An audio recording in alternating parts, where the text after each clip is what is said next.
Wow. Okay, the countdown worked.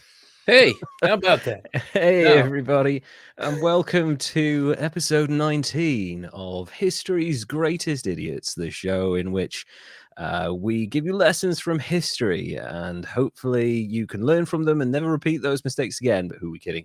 We're humans. We make mistakes all the time. And it's a Halloween special today, and joining me as ever is my amazing co-host Derek. Derek, would you like to do a dramatic reveal, please? Boom. Hey, everybody. That's amazing.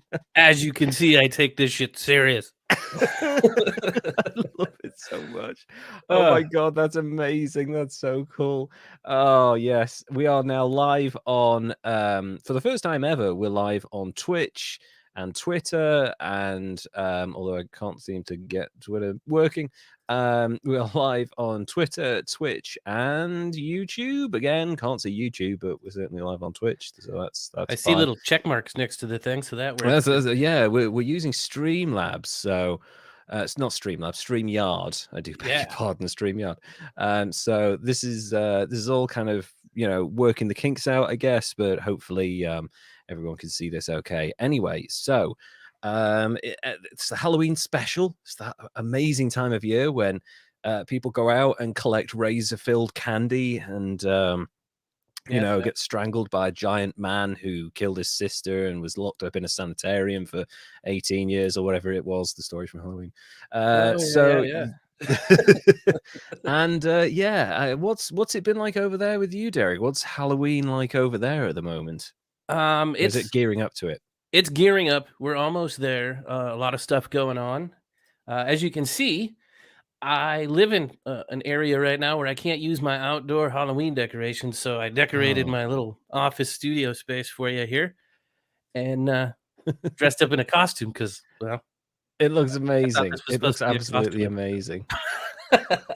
I do love it. I kind of love the whole Halloween season and stuff like that, but it's like it's very different over here. You know, people do Halloween, but I don't know. It's just it seems like a really big deal over in America, and it's something I'd love to be able to experience in person. Is like the American version of Halloween.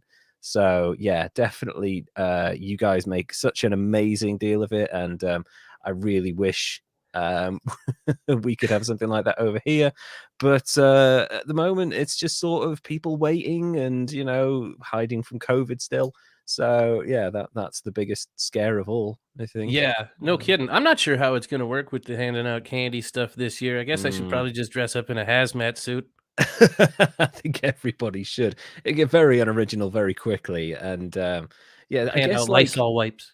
Yeah, you remember those, like, I guess it's something that, like, kids from the 80s and 90s will remember, those, like, mechanical claw things that would, like, chomp onto people, like, things that you could, like, make grab from a distance, those things. Like, I get one of those and just hand the candy over. Like, that's the safest way of doing it, socially distanced Halloween. JJ, hello, welcome to the stream. It's good to have you with us. So, yeah, I think socially distanced Halloween is definitely going to be a thing this year. So how is Arizona at the moment? How are you guys doing over there? How's everything going at the moment? Oh man, everything's going okay. It's the same crazy stuff going on. People protesting vaccine mandates and complaining and whatnot. But the weather's damn nice now. So. Oh yeah, is it kind of cooled down a little bit? I'd really love that to be the case, because you guys suffered with like some really intense weather for a very long time. So what's it like now? Is it calmed down a little bit? Oh, yeah. I think we're in the 60s and pleasant. Our highs are in the 80s and stuff. So that's okay. It's gone cold here. It was 8 degrees last night, which was an interesting thing. I'm currently having my house like worked on by construction guys. So my wife and I came back from a lovely holiday, a week-long holiday where we had like a getaway and we were like walking on beaches and we had a spa day and ate great food and had lots of sleep, and it was just amazing. And then we got back and we both got colds, and we came back to a building site and there's just like a fine layer of dust on everything in the house. So that is There's also a hole behind my house, so it's kind of an experience, really. Yeah, JJ, thanks. We're good. I hope you're okay. DP, hello, welcome to the stream. Thank you, everybody, for joining us. So yeah, my wife and I have been struggling for the last week with the cold. In fact, we were supposed to do this last week, but you would not have liked the way I sounded last week. I would not have been able to get through the podcast. So yeah, it's you sound like this now.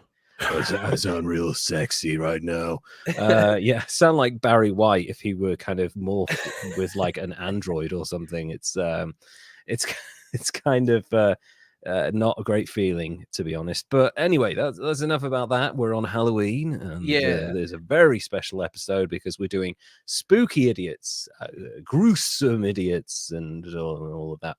So all the good stuff. Let me get this mask off so I can. You're starting to sweat buckets. I don't think. Don't worry, I'll vamp for a bit. You take off the incredibly tight latex mask. It kind of looked like a cross between Kane, Satan, and Rey Mysterio for a second there. So that's. I'm glad you're now comfortably out of that. Yeah. Yeah. Don't look any less scary. He's just kind of more like it got a bit of Charles Bronson, the kind of the guy from the UK going on at the moment. It looks really good. That's a good Halloween costume. So Derek, who is your Halloween special idiot?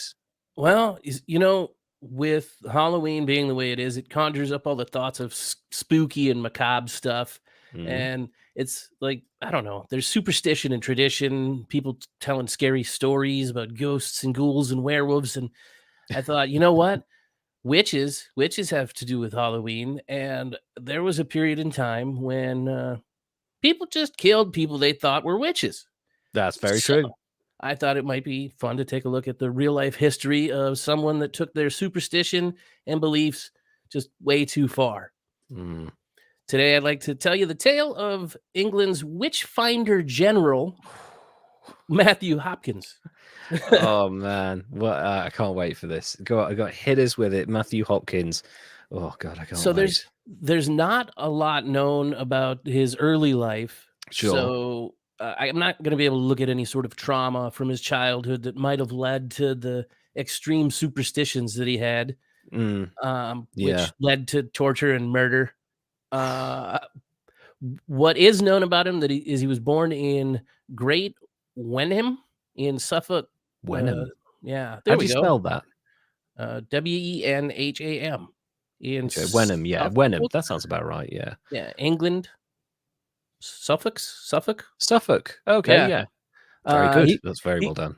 He was the fourth of 6 children of James Hopkins, a Puritan vicar of St. John's Great Wenham. Okay, sure, yeah. Perhaps being the son of a Puritan vicar had something to do with his superstition and thoughts. Fuck yeah, that time. My God. It should be mentioned that there was a shit ton happening in England right at that same time that kind of created a perfect climate for Hopkins to position himself. Did it ever? Yeah. Well, during the 16th and 17th century, England was really in the grips of like a hysteria over witchcraft that was kind of brought on in part by King James I, who was obsessed with the dark arts and wrote what was it, Demonology in 1599? Yeah. That book was actually later used by Hopkins as a tool in his witch finding. Wow. So it should also be noted that England was going through one of the darkest periods of economic depression and religious revivalry, as well as the threat of civil war being right there on the population. Yeah, that was definitely lingering around about that time, and it wouldn't take long to materialize. So it was right on the horizon. So yeah, man, it was not a good time. I mean, medieval, it's kind of more Enlightenment times now because the Renaissance has happened, but that point in time in European history was very turbulent. Not that Europe's especially calm at any point in history, but yeah, that particular time there was a lot of paranoia. Like a staggering amount of scared people were around at that time. And unfortunately, a lot of them had power. And that's kind of the worst thing to have when you are paranoid. Absolutely. Power over people. Yeah. So carry on. All of those powerful people and that superstition and hysteria and fear combined to create like a perfect environment where the citizens across the country were perfectly set up to have a witch finder general come wandering in and peddle his wares. So Please save us, strong man. in the early part of 1640, he moved to Manningtree, Essex, where he was, according to most of the information available, he tried to establish himself as a gentleman and a local aristocrat. And Very even nice. it's believed he bought the Thorn Inn in Mistley. Okay, yeah, that's a good living if you're establishing yourself as a kind of a member of the aristocracy, but you kind of may not have the money. Then yeah, I think buying yourself a pub would be really good. Certainly a good way of getting yourself some extra money if you don't have any land. So Yeah, carry for on, sure. please.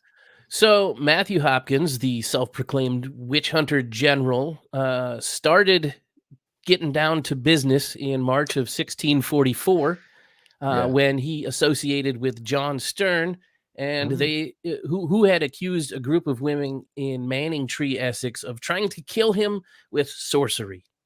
Okay, right, yeah. Sorry, just want to say Stern and Hopkins sounds like an amazing law firm. I know, right? Doesn't it? Yeah. Oh my God. So yeah, he's like, right, these women, they tried to bewitch me. It's like, no, we just turned you down because you were pestering us. No, witches. So that immediately that's my first thought. So Hopkins began to investigate John Stern's accusations, and his investigations involved subjecting the accused to sleep deprivation and physical searches of their bodies, looking for any physical deformity or blemish that could be labeled a devil's mark. Is he a fucking plastic surgeon? Like, oh, we're gonna have to get this removed. This was put here by the devil. My God. Jesus. Well, he was very professional about it. The investigations led to 23 women, although that's not a for sure number. It kind of varies between accounts, but it led to around 23 women being accused of witchcraft and tried in 1644. Jeez. The trial was presided over by the justices of the peace and resulted in 19 women being convicted and hanged, while 4 other women died in prison. So, my God. If you're bad at math, that means all of them died off. Yeah, boy. Following that success in the trial, Hopkins, they're all dead. Success. Well, he found them. Damn it, he did. Yeah, he found witches. Well, after that, those trials, they decided to take the show on the road and traveled throughout East Anglia and other nearby counties. Very, very, very receptive to witch finding in East Anglia. There's not much to do there. In his real wokeness, though, he brought along with him an entourage of female assistants that he called seekers or searchers. That they used them to conduct those physical searches of the accused women. Because, I mean, you wouldn't want these women that he's about to kill to have suffered the indignity of having their naked bodies examined by a man. I know, yeah. Like, we respect the people we're about to murder, okay? We give them their dignity. They could be searched by another woman who will also accuse them of being a witch before we kill them. You know, that's exactly. Wow. Exactly. It's good of him, yes. Jesus. Did I mention that Matthew Hopkins falsely claimed to hold the official office of Witchfinder General? Ooh, no, you didn't mention that. That's kind of interesting. So he's a charlatan as well. He claimed to be part of an official commission by Parliament to uncover the witches residing in the populace by using a practice called pricking. Yeah, well, what is pricking? So. The pricking was actually his foolproof method for finding witches through a process of pricking or poking the suspected witch with a needle, a pin, or something of that nature. Yeah. The practice was derived from the belief that all witches and sorcerers bore a witch's mark that would not feel pain or bleed when it was pricked. So once they stripped them down and searched their bodies and found the devil's mark, then he poked it with a needle. Super scientific. This looks weird. This'll do. Fucking hell. Oh, wait, though, there's more, because it was widely believed that Hopkins used trick prickers. Oh, right. They had a retractable point, so he could poke them without poking them and then be like, oh, they didn't feel it. They're a witch. So he was super sneaky on that So aspect. he's A, he's lying. We've already established that. B, he's a lunatic. We've also already established that. Although at that time it would have been very difficult to tell a lunatic from someone who was just a bit full of religious fervor. And now he's like making shit up so that he can get away with doing what he's doing. This guy is pure evil. My It's God. almost like he was doing some sort of magic trick with with Oh God. his retractable poker there, though, like actual like a magician. That's kind of amazing. He's got the poker version of a sumo wrestler's genitalia, where they can just retract it at will. It's just kind of I never would have thought of it. oh yeah, they right up in the body, so that they don't feel any pain when they're getting like the wedgie from their opponent. You know, really right up Good. there. Whew. Man, now I'm never gonna get that image out Yeah, of my that's head. gonna be there. That's gonna be there all Halloween. That image. Sorry, Appreciate it. carry on with Matthew Hopkins and his retracting penis pen. Right. so even though the torture was considered unlawful in Oh yeah. under English law, Hopkins used the techniques like sleep deprivation to confuse the victims into confessing, and Jeez. cutting arms of the accused with a blunt knife, Dear God. so that they didn't like bleed. And then tying the victims to a chair and sticking them in water Right, because yes. No, I remember that. That's the I think there's elements of that in Monty Python. oh yeah, That's where I get all my witch information from, Monty Python films. that was me Uh, too. Yeah, she turned me into a newt. that's it, yeah. I got better. So you might wonder how those tests would prove somebody was a witch, cutting them with a knife or Yeah, throwing them into the water. But it's believed that if the accused didn't bleed, they would be a witch because right. you can't cut a witch with a knife. And No, then if you threw them in the water and they floated, they were also a witch because, um, because witches are well, made of wood. yes, yeah, something like that, I guess. But Yeah. witches float. They had to be a witch. There was Okay. really so many rules that somebody should have wrote a book and kept that down. Oh, Yeah, because wait, he seems wait. like he's making that shit up. Oh wait, someone did? He did. He did that later, though. I'll tell you about it in a minute. Oh my God. So the hysteria continued to grow, and Hopkins spent most of 1648 conducting the hunts, which proved to be super lucrative in terms of monetary gains.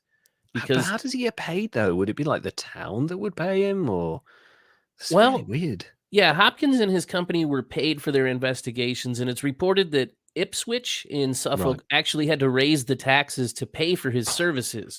Fucking hell. Oh, as if people who live there don't have enough to deal with living in Ipswich. Jesus Christ. Wow. But They raised the taxes. according to Hopkins, though, he stated later in his book, A Discovery of Witches, that the fees were merely to maintain his company and 3 horses. And he goes on to explain Mm, that 20 shillings per town was that's a about right. that's a fuckload of money. That's It so much money from like 16, whatever it was. That's like, yeah, that's a yearly income in one go, Well, and really. according to some of the historical records, it shows that he was actually charging them 23 pounds. Um, so if you look at that, it's like 3,800 in today's currency, I guess. Jesus. So on top of charging and overcharging and lying about it in his books, and Yeah. Hopkins and Stern claimed to have a license to seek him, even though there's no evidence that he wielded any sort of authority like William Downsing, the All right. Yeah. iconoclast general who held that commission from parliamentarian general. Sure. But it's believed that they did at least have some sort of letters of safe conduct that allowed them to wander the countryside during the possible civil war that could have been happening at that time. Yep. True. Otherwise, they could have gotten themselves got. And Um, also, this is the era of dandy highwaymen. So yep. yes, they could have been made to stand and deliver. So So I'm just quoting I'm assuming they manscaping. had some sort of forgery papers, Yeah, maybe. would have been. But between the years 1644 and 1646, Hopkins and his company were believed to be responsible for the execution of around 300 supposed witches. Jesus Christ, those poor women. Were all of them women, or the vast majority of them? No, That's he the actually question. had some men in there too. Okay, so necromancers, or did he call them witches as well, or something like that? That's a good question, and I think I Yeah. have this No, somewhere in that's here. okay. It probably would have been like, "You're a witch." Well, I mean, is that gender specific? Because I'm a man, but no, still a witch. So yeah, what Well, would I that mean, have they been? were A making shit up warlock, as they maybe? go. So, hey, that Yeah, might be it. warlock. There we go. We just named it. So Take it, Hopkins. Go for it. they were taking on, or they took out about 300 witches and were responsible for sending even more accused people to the gallows than Jeez. any of the other witch hunters that were active within the previous 160 years. Oh my god, that's ridiculous. That is But insane. it didn't last too long because tensions began to mount regarding their motives and expertise and authority. And a Puritan cleric by the name of John Gall started to clash with them and preach against them. And Good. in his book, Select Case of the Conscious, Ooh, touching witches and witchcraft. God damn, that's a long name. that is a Gall. fucking long name. That's Take a yeah. lesson from Chaucer, you overly literate arsehole. So Gall Jesus. exposed the self-appointed witch finder's methods in that long-ass titled book that you can find somewhere. Yeah, And yeah. in 1647, at the postponed Norfolk Aussies, a group of gentlemen influenced by Gall's writing produced a series of probing questions for Mr. Matthew Hopkins, and they Mm, claimed he used unlawful courses of torture to make them say anything for the ease of quiet, yeah. and exclaimed that was, quote, an abominable, inhumane, and unmerciful trial of other poor creatures by tying them and heaving them into the water, a trial not allowable by law or conscience, end quote. I think that means That sounds about conscience. right. Yeah, I completely agree with him. He was out of control and doing pretty much whatever he wanted, um, and earning an absolute fortune while he did it. It's kind of insane, but I mean, shit like that was going on a lot at that time. So yeah, wow. Well, by the time the court resumed, both Hopkins and Stern retired from witch hunting, which is pretty convenient, but thank goodness the mass murder was over, Yeah, thank sort God. of. Mm, The same year, that's when Hopkins published his book, The Discovery of Witches, which mm, tried to rebuff Gall's accusations by detailing his methods and recounts and how he does it. It was aided by the explosion in demand for the printed word, so the book became kind mm. of a minor sensation Sure, yeah. and led to his enduring reputation. Matthew Hopkins died at his home in Manningtree on the 12th of August, 1647, of tuberculosis, which Okay. I'm sure he really thought was witchcraft. And if Yeah. he'd have been around to explain it, he would have pointed them Yeah, he'd be out like, too. Where's the nearest woman? It was her, that witch there." Wow, Now, Jesus. you'd think that the end or his death would be the end of the story, but it's not, Oh, because was he a witch and he brought himself back to life? Because that would be amazing if that were the case. it would be ironic. Yeah. um, Matthew Hopkins actually was able to influence from beyond the grave with his book, because The Oh. Discovery of Witches was used as kind of a manual for the trial and conviction of Margaret Jones in the Massachusetts Bay Colony on the east coast of the Americas. So No. Jones's execution was the first in a witch hunt that lasted in New England from 1648 until 1663, where Jeez. about 80 more people throughout New England were accused of practicing witchcraft, 15 of whom were women and 2 were men, and they were all executed. Oh my God. So they lived on, or he lived on in his book by Mm. outlining his methods and them just taking him on in the Salem witch trials. So Oh. in the words of historian Malcolm Gaskill, Matthew Hopkins lives on as an anti-hero and boogeyman, utterly ethereal, endlessly malleable, and I think maybe possibly one of history's greatest idiots, but that's just me. Yeah, for sure. It's interesting that the historian will call him an anti-hero. He's a straight up villain. There's no two fucking ways about it. He's charging money to murder people and he's faking the results. And Oh also yeah. it's witchcraft. So it's like it's bullshit anyway. It's like someone who's very good with maybe medicines or natural remedies and stuff. Yeah, immediately a witch. Or she bewitched me because something happened and she was nearby when it happened. It's just, it's utter bullshit, and it's typical of the mentality that unfortunately prevails to this very day in kind of persecuting kind of different minority groups who are just vulnerable to attack. But Matthew Hopkins is a particularly bad case because he's essentially, like you say, he's someone who popularized the whole method of finding and trying witches, which has led to hundreds of deaths since. Yes. And you know, the whole, we talk about witch trials like it's a thing of the past. There are parts of the world where black magic and all of that shit is still used as excuses for various things to this very day. So it's depressing, but it still happens. So as a result of Matthew Hopkins basically murdering his way across East Anglia and the rest of the country and influencing a paranoia that continues to this day, although obviously it died down a little bit afterwards, I'm going to have to give him a solid 91. I think on this one. He's just, and the thing is, so obviously, you know, it's different categories of idiots. We've talked about this before, like whether they're actual, like really kind of stupid idiots, or whether they're failures, or whether they're just evil or arseholes. This guy is a pure evil arsehole. Like, he was very successful at what he did. He was a very good kind of talented, successful individual because he was able to get money out of people for his wares. But the problem is, he was probably disconnected from the reality of the situation, in that he didn't realize what he was doing was far more evil than what he was accusing the witches of doing. Oh, yeah. So yeah, for sure, Matthew Hopkins, definitely a 91, a solid high 91 there, because he was pure unadulterated money grabbing evil, and murdered people as well. So now Right it's on. interesting. Yeah, 91 is a good score. So now we've covered one misogynistic, patriarchal murderer. Now we're going to switch gears a little bit. I'm going to introduce you to our third ever female member of history's greatest idiots.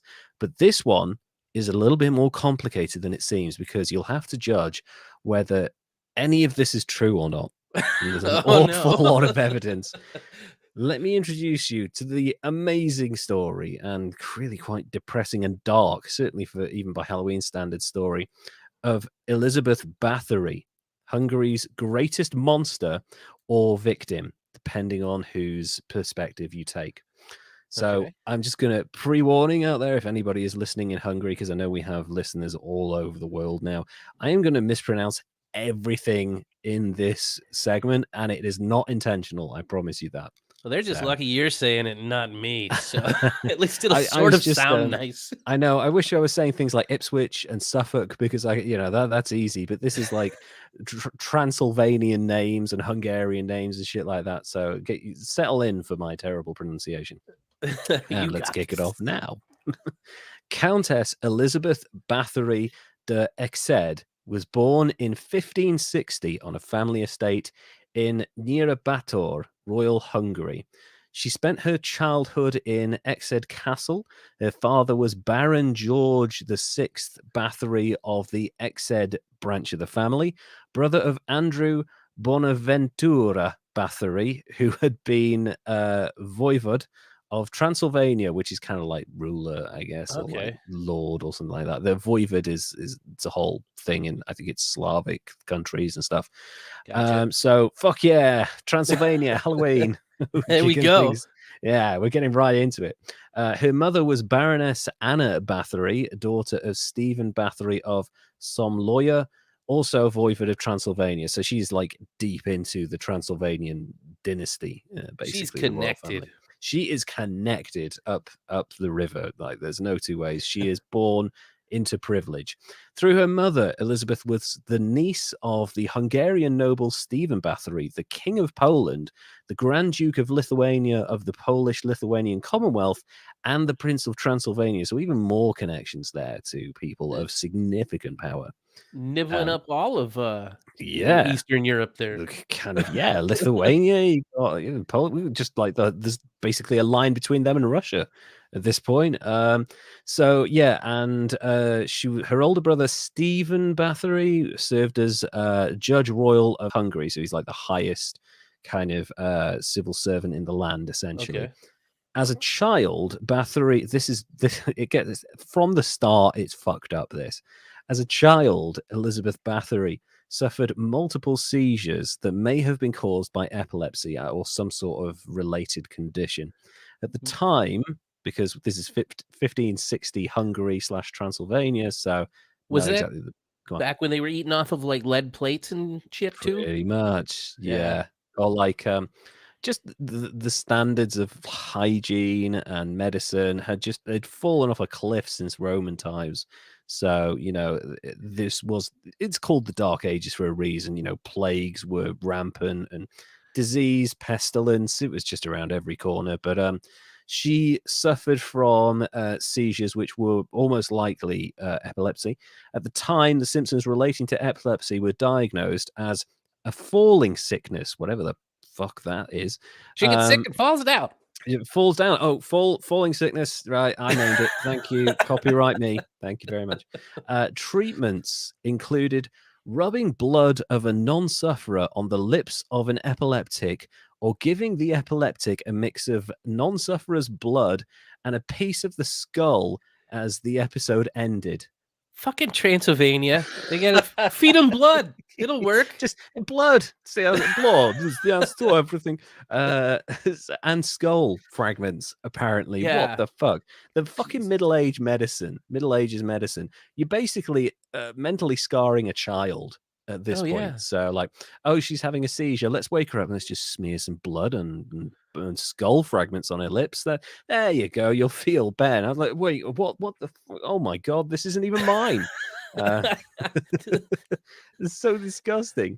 A Oh proposal man. made by some sources in order to explain Bathory's cruelty later in her life is that she was trained by her family to be cruel. Stories include a young Bathory witnessing brutal punishments executed by family's officers and being taught by family members involved with Satanism and witchcraft. Oh. Halloween! Again, there's no hard evidence for these claims, and a lot of them are unsubstantiated. A lot of the stuff around Elizabeth Bathory is rumor and conjecture. So, and you'll see why in a minute. Yeah. Bathory was a Calvinist Protestant, and as a young woman, she learned Latin, German, Hungarian, and Greek. Good So, lord. yeah, that's even, you know, for the aristocracy, that is an education. Like that's incredibly well Yeah. done. Born into a privileged family of nobility, Bathory was endowed with wealth, education, and a prominent social rank. At the age, this more horrible stuff. At the age of 13, before her first marriage, Bathory allegedly gave birth to a child. Good Middle lord. Ages, man, they were fucking awful. Jesus, like, oh, she's had a child. Get the blood and the skull fragments. We'll smear it on her lips again. See if that helps. Good Um, lord. yeah, it's dark, man. The child, said to have been fathered by a peasant boy, was supposedly given away to a local woman who was trusted by the Bathory family. The woman was paid for her actions, and the child was taken to Wallachia, which is like a kind of a region around like Hungary and Transylvania and stuff like that. Always getting invaded by the Ottomans. So not a great place to kind of send a child, to be Go honest. hide here. Go hide here. You'll have to switch allegiances every 6 months. Evidence of this pregnancy came up long after Elizabeth's death, though again, rumors were spread by peasants. Therefore, the validity of the rumor is often disputed. So, you know, it's another thing that is not backed up by any official source. Bathory was engaged at the age of 10 to Count Ferenc. Oh, Jesus, fucking the Middle Ages, man. Ferenc Nadastai, a member of the Nadastai family in what was probably a political arrangement within the circles of the aristocracy in Hungary and Transylvania. He was the son of Baron Thomas Nadastai de Nadastad. It's Seems legit. Fogasfold and Orsolia Canizai. All right, I got that one right. That's okay. Sounds legit. I'll take it. Yeah, it works. That's the closest I'm going to get to saying any of those names right. As Elizabeth's social standing was higher than that of her husband, she refused to change her last name. Good for you, Bathory, you potential murderer. And instead, Nadestai assumed the surname Bathory. Yeah, you get put in your fucking place, mate. It's a cooler name anyway. So it is, yeah, and it's going to hold a lot more historic significance after this. The couple married when she was 15 and he was 19. So actually, for the Middle Ages, that's not so bad. Like compared to other fucking marriage ages, like 15 and like 40 odd, like that was not uncommon at this time. So 15 and 19, at least they're reasonably close in age. Yeah, not too bad. Yeah, you're gonna pass Middle Ages on that one. You weird freak show.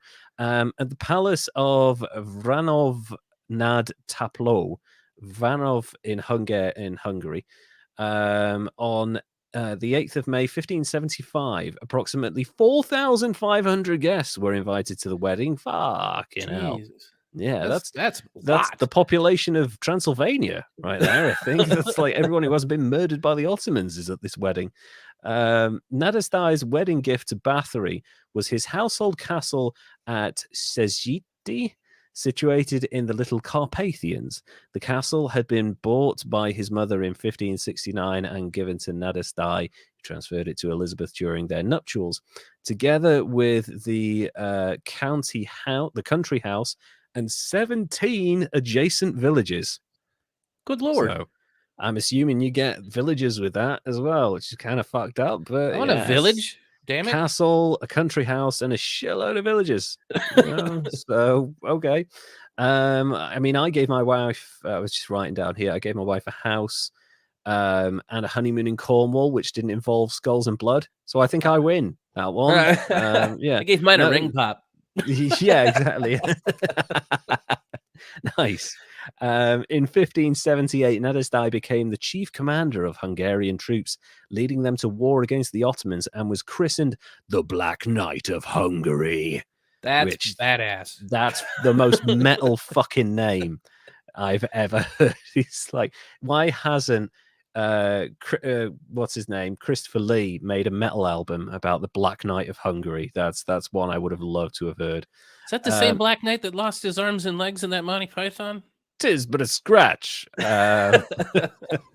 Look, you stupid bastard, you got no arms left. Yeah, it could well have been him.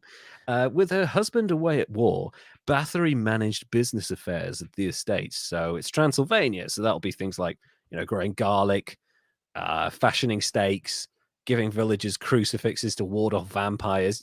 Typical Transylvanian stuff. Yeah, that's what they do. I've done my research. Those are the three major industries in Transylvania. This role usually included responsibilities for the Hungarian and Slovak people, providing medical care during the Long War, 1593 to 1606. And Bathory was charged with the defense of her husband's estate, which lay on the route to Vienna. So that's like, you are a stopgap between the destruction of one of the most important centers in Europe and Ottoman conquests, which were really, just rolling through the area at the time. Yeah, that's right in the way.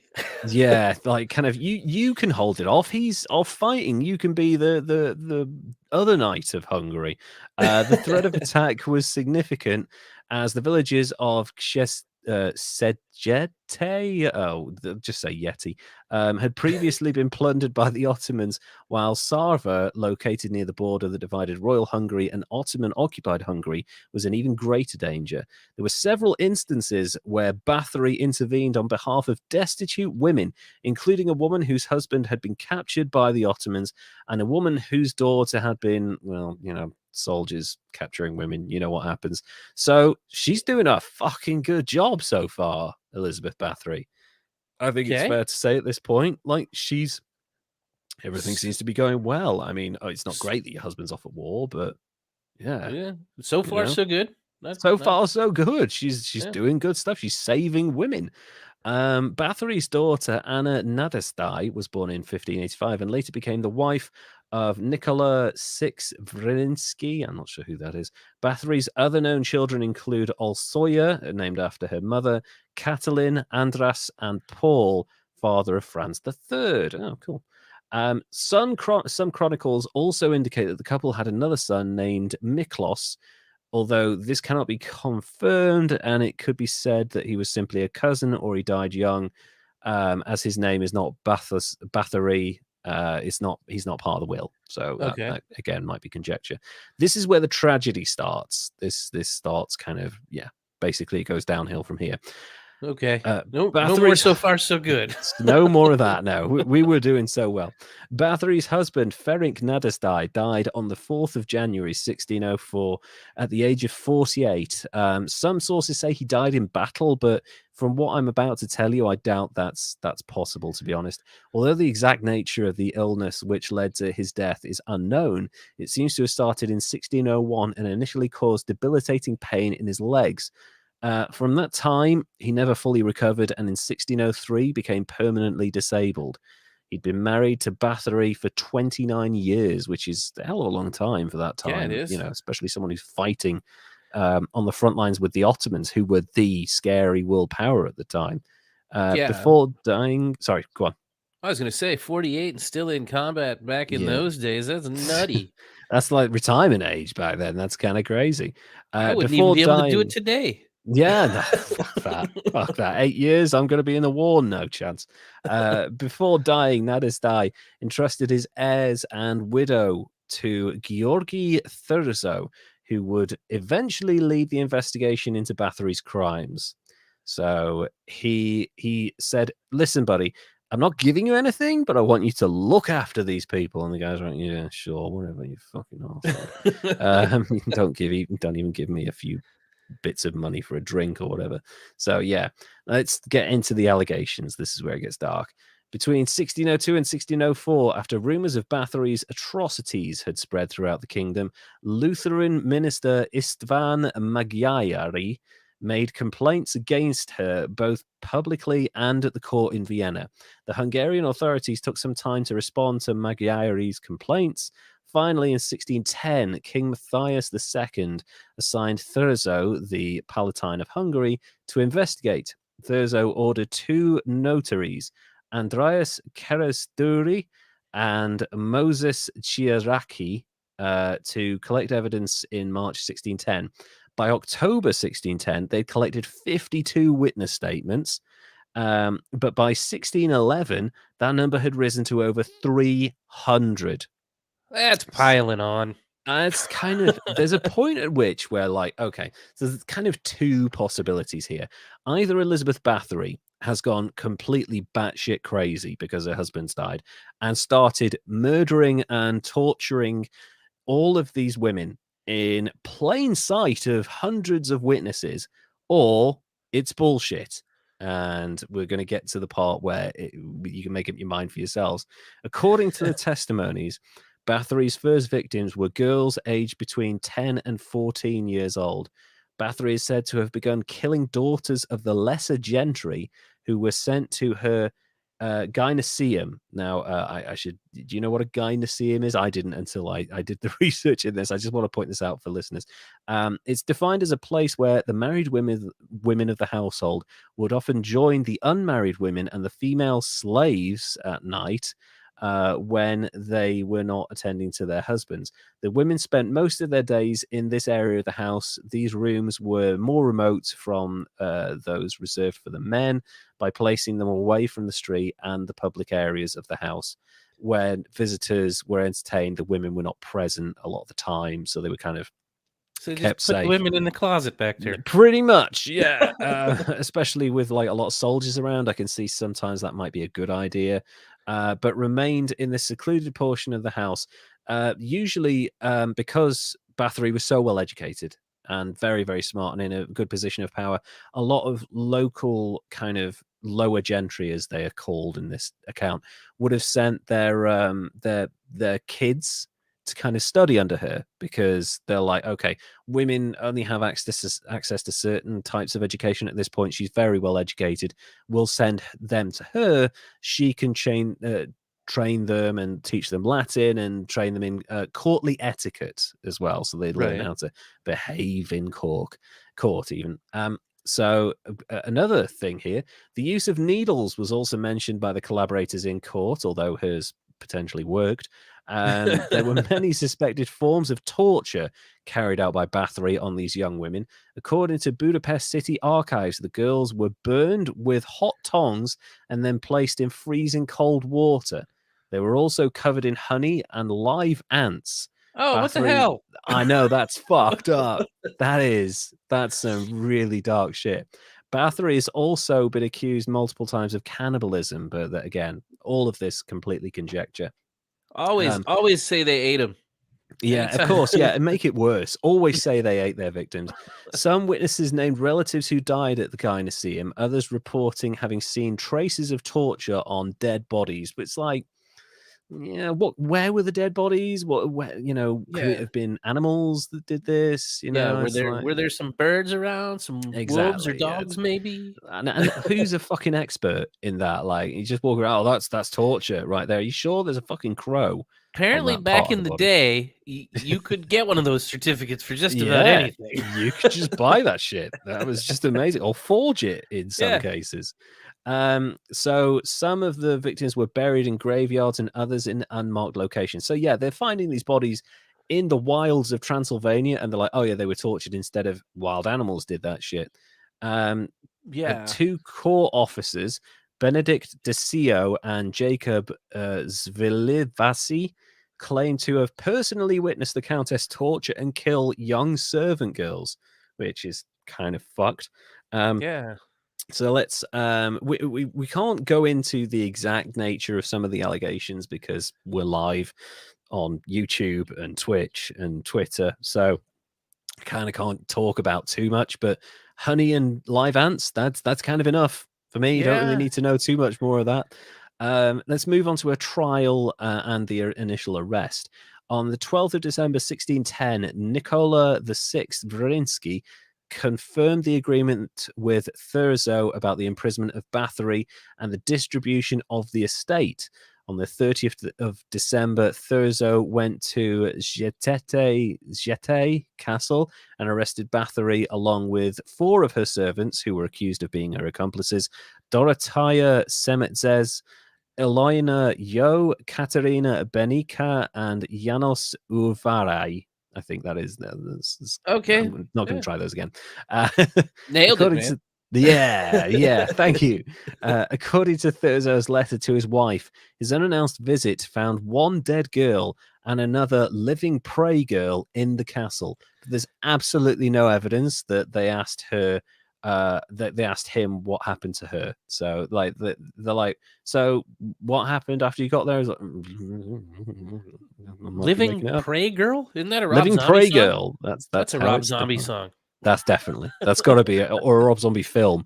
Yeah. It should be. Yeah, I mean, you could certainly make a soundtrack out of that. Although it's commonly believed that Bathory was caught in the act of torture, she was in fact having dinner.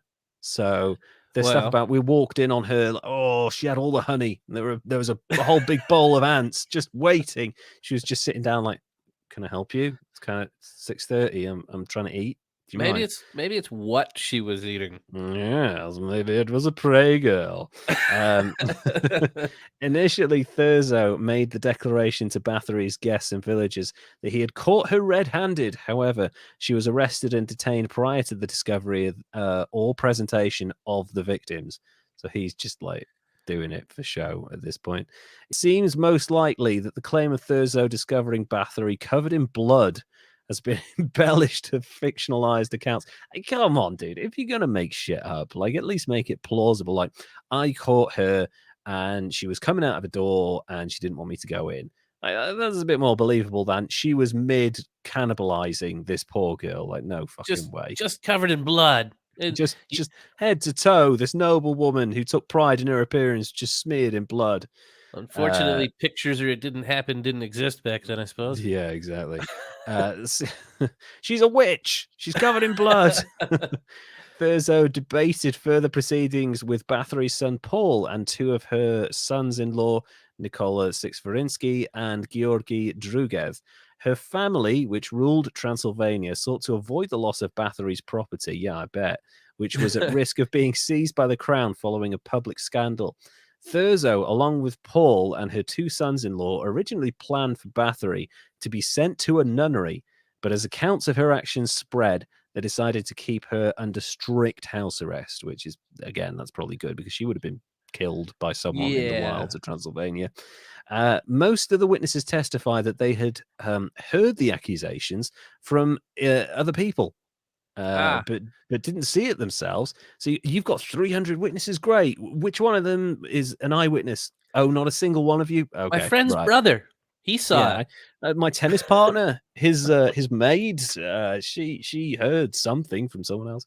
The servants of the Bathory household confessed under torture, which is not credible even in contemporary proceedings. I know that. I don't think it would have been credible back then either. They were the king's witnesses, but they were executed quickly after giving evidence. Fucking hell! Wow, this is all it's beginning to sound a bit fishy, isn't it? Okay, so all you guys testified for it, but just in case, you're all dead too. You're going on a special holiday. Off you go. Just go around the back there. Ignore the slashing of knives. That's fine.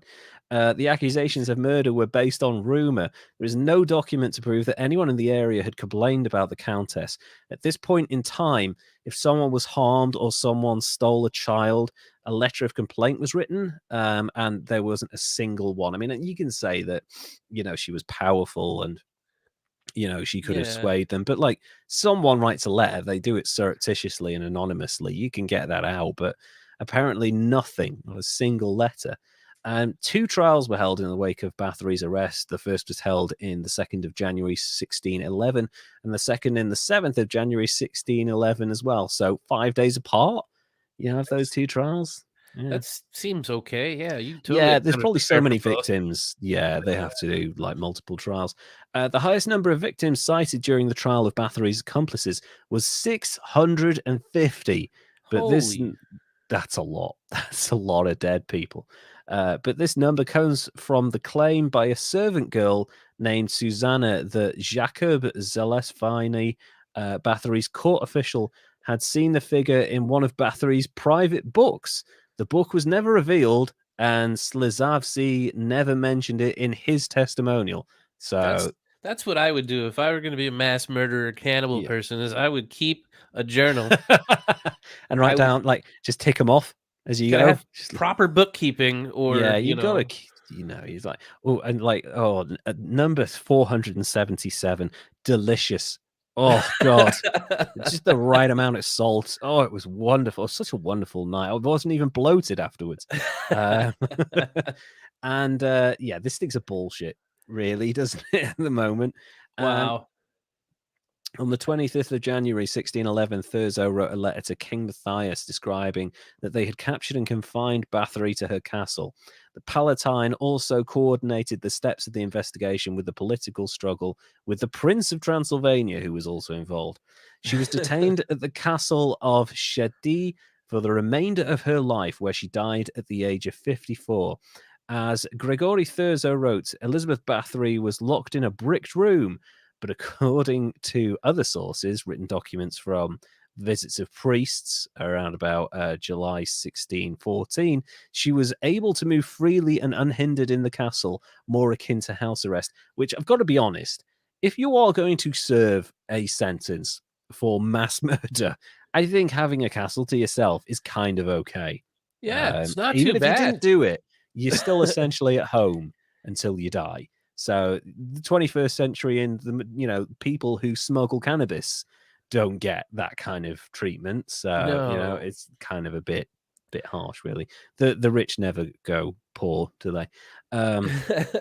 She wrote a will in 1610 in which she left all the current and future inheritance possessions to her children. In the last month of 1614, she signed her arrangement in which she distributed the estates, lands, and possessions amongst her children.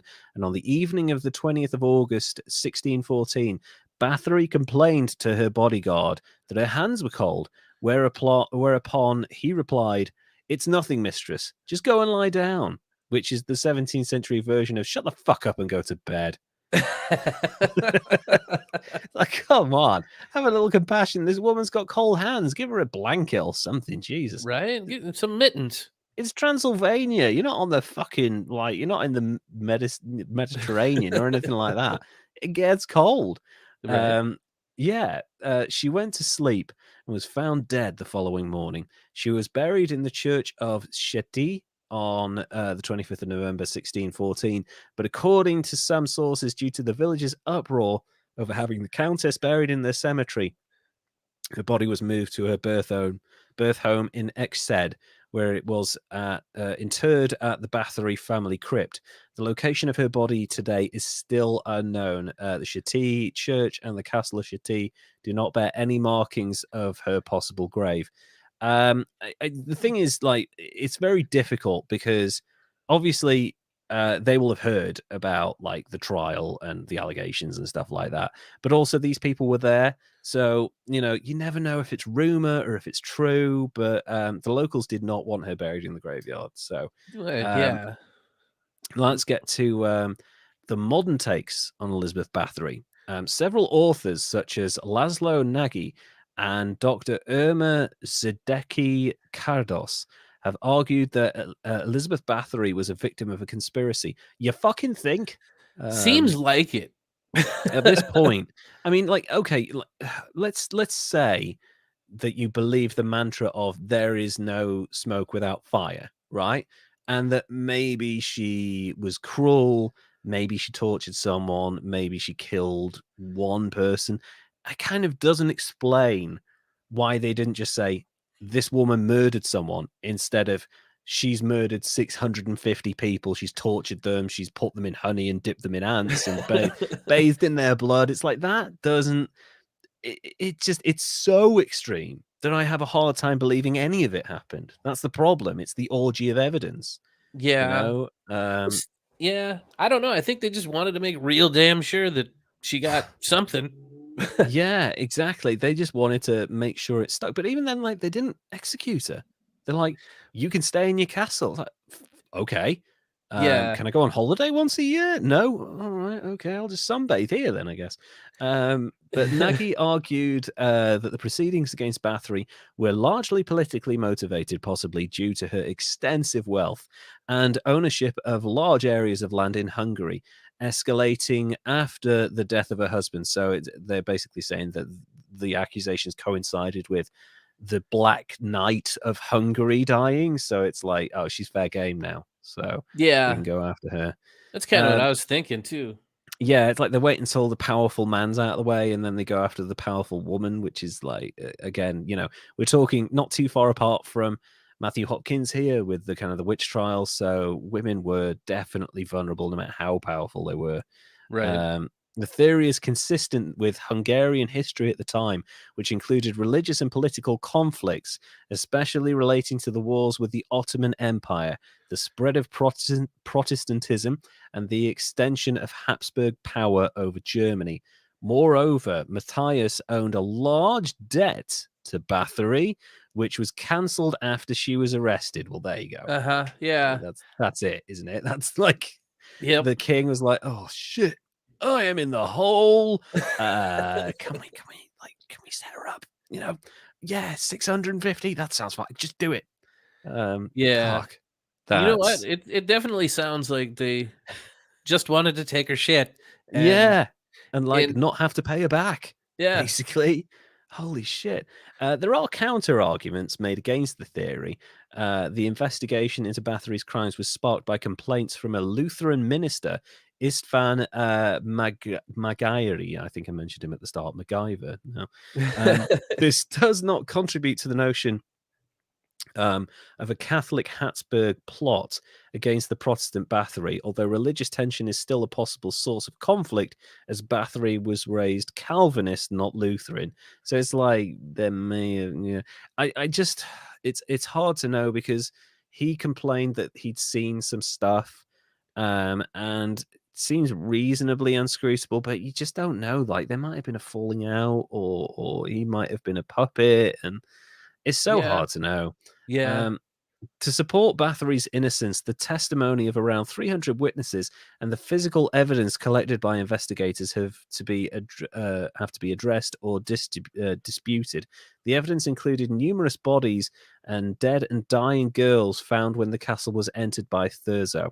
Historians argue that the physical evidence was exaggerated by Thurzo, who misrepresented dead and wounded patients as the victim of Bathory, as disgracing her would greatly benefit his political ambitions. Yeah, they would. And he'd also inherited this family, which I don't think he wanted. I think he wanted their shit. So, yeah, there's 17 villages. Yeah, he wants some of them. He wants the good ones, the ones with the good pubs. I want that one. That one has a really nice roast on Sunday. I want that village. The case of Elizabeth Bathory inspired numerous stories during the 18th and 19th century. The most common motif of these works was that the Countess bathing in victims' blood to retain beauty or youth. That shit still happens, like, as a thing now. Like, you look into the QAnon stuff, the Clintons bathing in children's blood and shit. That all comes from Elizabeth Bathory, and it wasn't even true. So, well, that's the story that I heard, and eating babies and bathing in blood, that's just been common since the days of the biblical days. That's how you make him the bad guy. I know, and like, has anybody ever, because like this whole bathing in blood, has anybody ever thought about how complicated it would be to actually bathe in blood? Right, you're talking 100 gallons of blood. That's like a lot of dead people. That's several hundred people all in the same place. And like, who wants to have a bath after that? You're gonna, we're not gonna refill it with another 300 people. Can someone use this bath water after me, please? Can someone get in this? It's like, no, it's impractical to bathe in blood.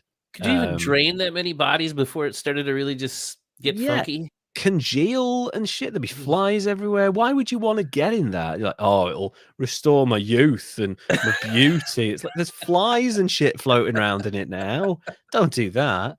So this legend appeared in print for the first time in 1729 in the Jesuit scholar Laszlo Terzucki Tragica Historia, the first written account of the Bathory's case. The story came into question in 1817 when the witness accounts, which had surfaced in 1765, were published for the first time. They included no reference to bloodbaths. So there you go. That's off the table. Yeah. So he just made it up. That shit. See, I'm concerned one of these days, one of the satire pieces or one of my horror stories is going to be found by future generations, and they're going to be like, "Holy jeez, what really the hell were these people up to?" Yeah, found alongside a copy of DC, and like, "Oh my god, there was a man who flew around in a cape and punched people." You imagine, like, oh my god, oh wow, all the ancient Greek stories were real as well. No, they weren't. No, majority of that is bullshit. Right? Yeah, Derek, horror author. I genuinely hope that your stories are taken as gospel in the future. That would be amazing. Happened. Oh my god, it's real. In his book, Hungary and Transylvania, published in 1850, John Paget describes the supposed origins of Bathory's blood bathing, although his tale seems to be a fictionalized recitation of oral history from the area. So, like, yeah, I'm going to publish this. Some idiot said it, and it's been passed down for generations. That's fine. Oral history is always accurate. The beginning of I did my own research. Yeah, I did my own research. I asked this dude. It's difficult to know how accurate his accounts of events are. Sadistic pleasure is considered a far more plausible motive for Bathory's crimes. Like that. Okay, so Bathory has been labeled by Guinness World Records as the most prolific female murderer of all time, based on that 650 murderers.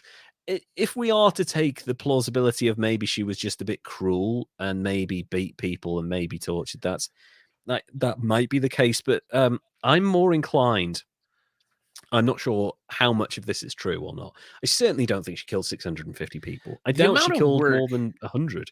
Yeah, the amount of work that you'd have to do to find them and I catch know, and them. like, surely you'd be getting suspicious as a victim at this point. Like, you've heard stories, right? 300 people have gone missing in the vicinity of this castle. You can smell shit coming Right? from the castle. There's blood everywhere. There's stains. There appear to be screams in the distance. I don't think anyone would be stupid enough to go in, would Yeah. you? Or, or at least put up a fight. And also, if this were true and the village was getting like people were being stolen left, right, and center, surely someone would have tried to kill her. No one did. You Yeah. know, They I didn't even just try to execute her when they convicted her. no. So So, it smells super sussy to me. So that's the story of Elizabeth Bathory. And really what I'm doing here, because this is the third female we've covered, I what I'm saying is the fictionalized version that seems to be present as Elizabeth Bathory is the idiot I'm calling into question. And to be honest, I'm almost certain that she has been completely fictionalized at this point. Yeah, maybe she was a bit of a bitch, but I don't think she's out there murdering 650 people. And no. she may be history's most maligned woman since like Mary Magdalene, to be quite honest, because like as far as we could Yeah. tell, she may not have murdered anyone. So there you Yeah. go, Elizabeth Bathory. That's only if, yeah, you have to assume that she actually murdered somebody, Yeah, even though there was no evidence anywhere in order yeah, for it to and be a real. lot But of it was made up after the fact, or it was second or third hand information. There was no evidence of anyone complaining, no one reporting anyone missing, no yeah. signs of blood or torture that weren't made up by the guy on the spot. So yeah, I have to ask, and this is a funny one because I'm preparing myself for a very low score because we don't even know if it's true. What do you think of Elizabeth Bathory as potentially one of history's greatest idiots? I think as far as the fictionalized version that I've been Oh yeah. aware of and that, people have heard the story for, Yeah. that would get a super high score, 600 Yeah. some people.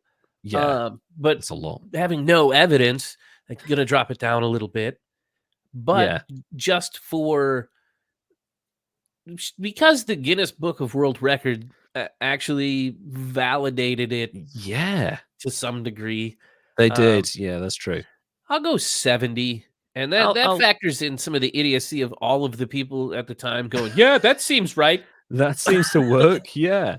It is interesting that Guinness would, kind of do that, but, you're right, because a lot of people do know a lot about Elizabeth Bathory, and I think she has kind of in terms of her like infamy, it certainly picked up in the last few years. The Yeah, kind of the legend around Elizabeth Bathory. But the more you look into it, the more it doesn't make sense. This is a woman who was fluent in 6 languages, who was trained in like economics. She could right. handle like the ruling of an entire country in Transylvania. She She managed the fended affairs and off, releasing of yeah. victims. Like, would that same woman, no matter how weird and fucked up her upbringing was, would that woman be stupid enough to murder people in front of 300 witnesses? I just don't think she would. Even if she No, was cruel and sadistic, and like psychopaths, okay, yeah, psychopaths, evil, whatever. They typically don't kill people in front of witnesses and then let those witnesses live, do right. they? Yeah, that's another part of it, yeah. But Bathory is up there too with, like, H. Holmes, who's Yes, totally mostly fictionalized. I I mean, know. he actually probably did kill some people, Yeah, and he but definitely like, wasn't educated. no, no, definitely not. It's such a weird situation, and I think the take home I've got from these two stories, particularly with Matthew Hopkins, and Elizabeth Bathory as well, is that for a very long portion of history, it was incredibly dangerous to be a woman in this Oh, for world. sure. Holy shit. Because, like, we're talking about, the witches, I would imagine, that were accused in Matthew Hopkins's day were probably easy targets. I'd imagine they weren't landed gentry or aristocracy or anything like that. Elizabeth Bathory was the most powerful woman in Eastern Europe and she still got shit. Yeah, So no yeah. one, no woman was immune from the machinations of evil men at this time, evil, powerful men. So the take home and theme of this Halloween episode is the murdering patriarchy. I think it's just men from history. I mean, we look at our greatest histories rankings, mostly men, and incredibly stupid, and sometimes incredibly evil and immoral and horrible. So the take home from this Halloween special, I think, has been that men are fucking horrible at times. So yeah, that's my big thing. It was. I'm sorry. There's no two ways about it. That's kind of fucked up, really. But there you go. I actually had, because I wanted to do Elizabeth Bathory. I initially wanted to do somebody else, but then I remembered Elizabeth Bathory, and I was like, oh yeah, she killed a load of people. That's going to be a great Halloween thing, because the stories of how these people died and what was the torture that was done to them and stuff. It's so sorry. It's so embellished.